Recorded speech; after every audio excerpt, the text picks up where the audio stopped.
TV7 Israel News is made possible thanks to your generous donations. Shalom, good evening. This is TV7 Israel News broadcast to you from Jerusalem. And in today's top stories, Palestinian Islamists launched a rocket from the Hamas-controlled Gaza Strip toward Israel's southern communities. A large wildfire, which broke out yesterday in the Judean hills west of Jerusalem, continues to wreak havoc throughout thousands of dunams amid extensive efforts to gain control over the raging flames. Israeli Foreign Minister Yair Lapid condemns the Polish government and president for adopting into law a bill that sets a 30-year limit for restitution claims of properties that were initially seized during World War II by Nazi Germany during the occupation of Poland and subsequently retained by post-war communist rulers. Palestinian Islamists launched a rocket from the Hamas-controlled Gaza Strip toward the communities of southern Israel. Roughly 28 minutes after 1 o'clock earlier today, rocket alert sirens sounded in the southern town of Sderot and in communities within the Sha'ar HaNegev Regional Council, forcing thousands of Israelis into bomb shelters within the IDF Homefront Command's instructed 15 seconds. Shortly thereafter, the IDF spokesperson's unit confirmed that one rocket was successfully intercepted over the skies of Sderot by an Iron Dome aerial defense battery, which is exclusively activated when an incoming projectile has a trajectory toward populated areas. Thankfully, no injuries or damage were reported. It is important to know that this was the first incident of cross-border rocket fire from the Hamas-controlled territory toward Israel since the recent 11 days of hostilities, namely Operation Guardian of the Walls. It is also worth mentioning that the indiscriminate rocket fire came roughly 1 hour after the Israeli Defense Ministry announced the seizure of roughly 23 tons of chocolate bars, which were evidently earmarked as a bartering commodity for the purpose of financing terror activities against Israel. Per a ministry statement, a joint operation by the IDF Intelligence Division, the National Economic Counterterrorism Headquarters of the Ministry of Defense, and the National Center for Cargo Diagnosis in the Tax Authority recently revealed suspicious activity of importing food products, namely chocolate bars, as a means of transferring money to Hamas in the Gaza Strip. According to the suspicion, the terrorist organization Hamas operates extensive infrastructure to finance terrorism through the financing of goods containing basic food products, such as chocolate bars, intended for sale to Gaza residents. Proceeds from the sale of the snacks were used for Hamas activities, as well as for Hamas's military wing in the Gaza Strip. Defense Minister Benny Gantz said in response that Israel will continue to act to prevent the bolstering of Hamas, which is building a military force, instead of worrying for the residents of the Gaza Strip, who are under a heavy economic burden. Jerusalem's top defense official further vowed to continue to pursue terrorist funds and the methods by which they are transferred. In other yet related news, the IDF coordinator of government activities in the territories, Major General Gazan Islamists, confirmed that the entry of 1,000 Palestinian businesspersons from the Gaza Strip into Israel through the Erez crossing has resumed on Sunday. In tandem, exports from the Palestinian enclave also resumed, and exports from Israel into Gaza have substantially increased. Nevertheless, the Islamist Hamas organization responded by referring to the Israeli relief measures as insufficient. Hamas spokesman Hazem Qasim demanded an immediate return to the situation that had existed before the latest round of hostilities, namely Operation Guardian of the Walls. He stressed that Hamas would not let the occupation to commit acts of political extortion.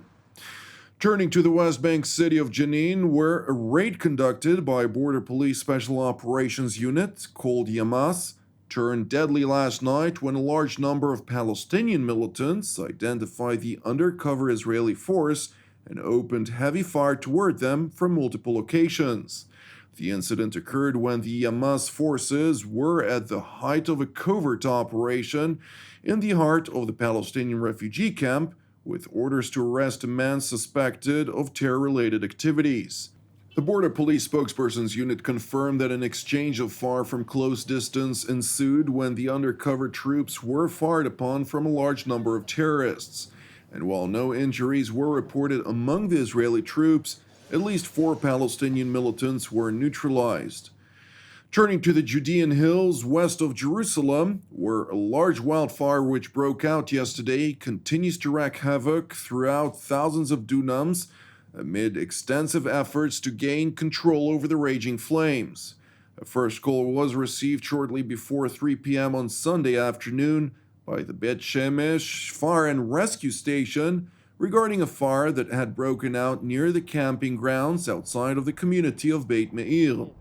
With dry and hot weather conditions coupled with relatively strong eastward winds, the fire quickly spread and burned through over 17,000 dunams, or over roughly 4,200 acres, by the early hours of yesterday evening. Firefighting teams backed by 10 aircraft worked tirelessly to subdue the flames. However, the aforementioned conditions continue to frustrate these efforts, and a number of communities in the affected area were forced to be evacuated. Arriving at the emergency headquarters tasked with combating the flames, Israeli Prime Minister Naftali Bennett sought to voice optimism.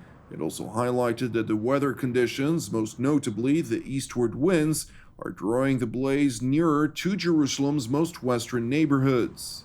בשעות האלה נראה בסך הכל כיוון חיובי במאמצי ההשתלטות, אבל צריך לומר שעד שזה לא נגמר, זה לא נגמר, ולשריפות יש מעין דינמיקה של לתעתע אותנו ולמשטר הרוחות, אז מה שנראה עכשיו בסדר, אנחנו יכולים חלילה עוד 3 שעות להתעורר לקו חזק מאוד, ולכן אנחנו ממשיכים בפעולה רציפה לאורך כל הלילה.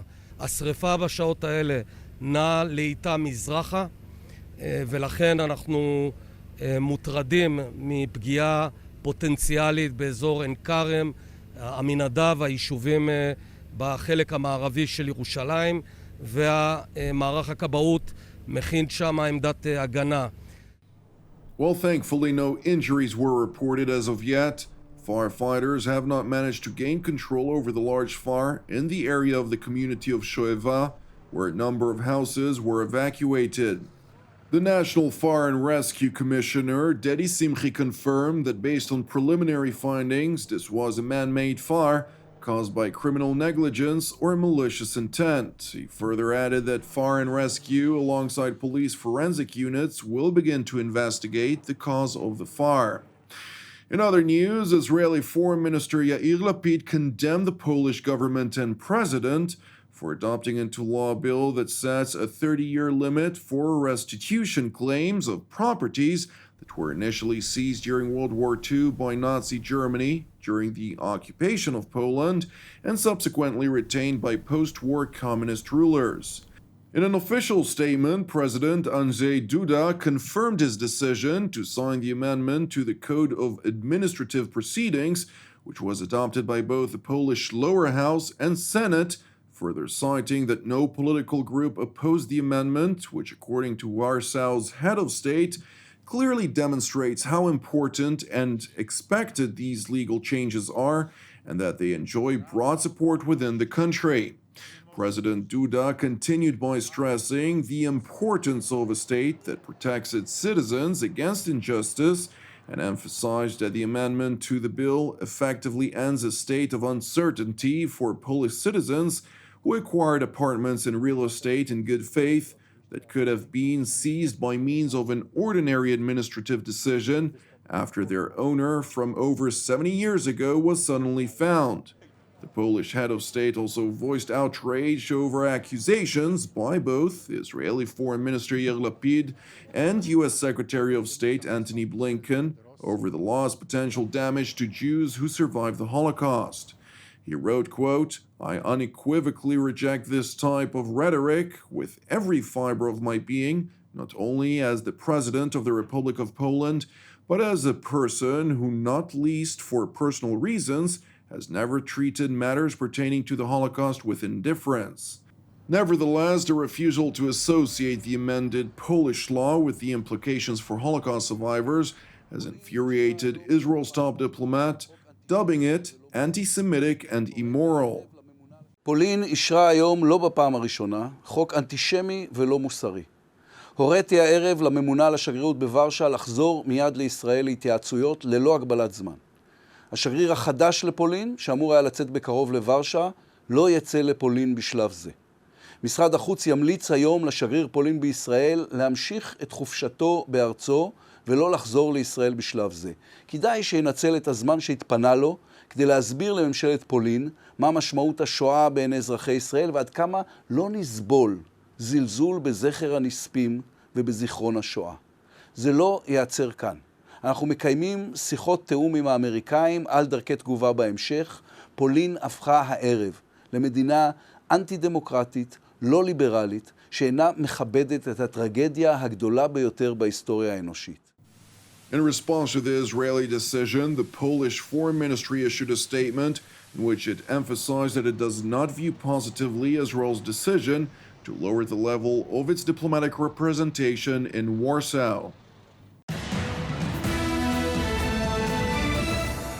Thank you for watching us. As part of TV7 Israel's prayer initiative, I would like to encourage you today to join the team and me here in Jerusalem to lift up Poland in prayer for its salvation and peace, alongside prayers for our persecuted brothers and sisters worldwide, in addition to our ongoing prayers, of course, for the peace of Jerusalem and the salvation of Israel.